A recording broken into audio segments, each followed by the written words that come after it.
Disgrasyang inabot ng isang rider na sumubok mag-overtake sa isang truck sa Dinagat Island. Sumemplang siya at nagulungan. Yan at iba pang disgrasya sa kalsada sa Frontline Report ni Gary De Leon.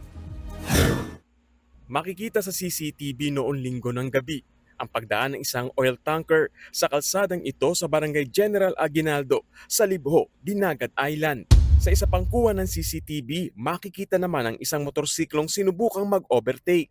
Pero masyadong masikip sa kabilang lane dahil may kasalubong na pedicab. Gumabig pa ang pedicab driver para iwasan ang motorsiklo. Nawala naman ng balanse ang rider at sumemplang sa harap mismo ng truck. Nagulungan ng rider. Isinugod siya sa ospital pero binawian din ng buhay. Kinilala ang biktimang si Liamel Ines Jr.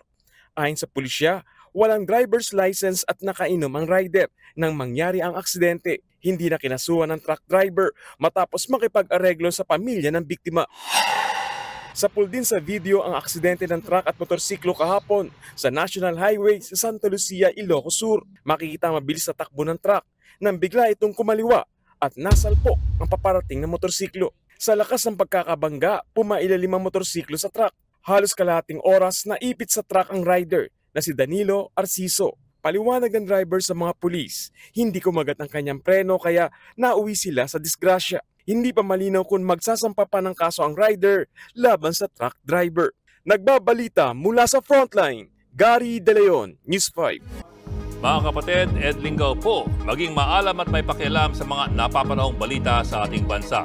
Para sa mas malalimang pagtalakay at paghimay sa mga issue at headlines, tumutok lamang at mag-subscribe sa social media pages ng News 5.